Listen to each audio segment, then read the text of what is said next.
This documentary is about the proposed plans to reopen Blythe and Tyne train line by the South East Northumberland Railway Group. Our aim is to investigate the reasons and benefits of opening a line for use for public transport.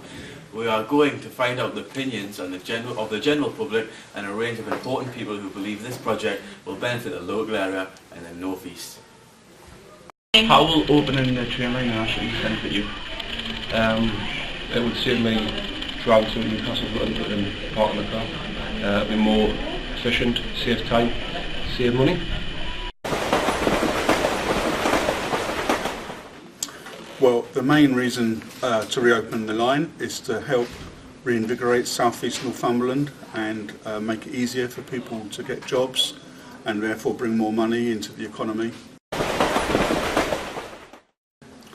Well, we ourselves, as a voluntary group, haven't done the research, but the County Council have commissioned market appraisals and demand assessment studies. Although I've seen part of those, I haven't seen the full detail, but suffice it to say they've got very excited by the results of those studies, and they want to go ahead, and they believe that the project is viable. So it is backed up by research. That research is done by the County Council. There have been no passenger rail services to Ashington and Bedlington for over 40 years, but today railway enthusiasts chartered a special train through both towns as part of their campaign for restored services. And Mark Denton was on board.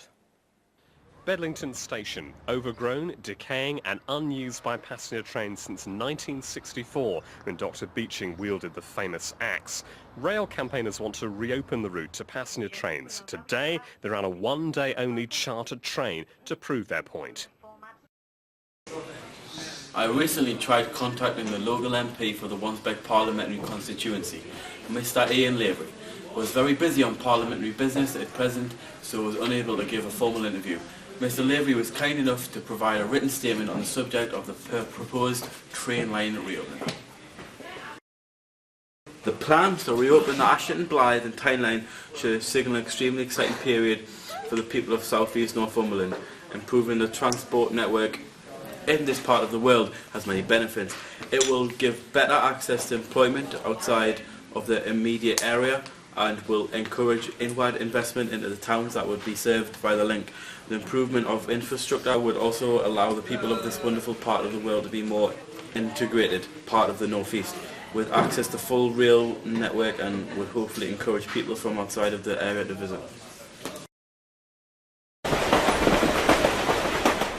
Well, you have to go through a process with Network Rail. It's an 8-stage process. The council have gone through the first stage process and they need to work through.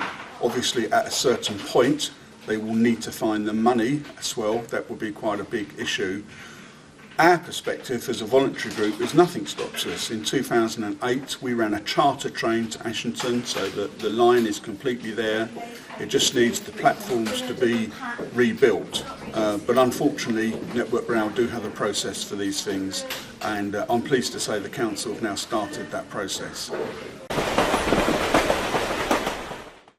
Well, in common with all commuter lines, it would be people going to work. So if you look at the existing line from, say, Morpeth into Newcastle, you'll find the trains are jam-packed at 8 o'clock in the morning and at 4 or 5 o'clock in the afternoon coming back.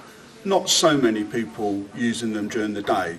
And I think the line from Ashington and Woodhorn will be the same, but with the added benefit that there will be traffic coming up to Woodhorn during the day, especially during school holidays. It will create another way of getting to the Woodhorn experience. Not many commuter lines have the benefit of having such a fantastic tourist attraction right at the end of the line, so that would be a second passenger stream.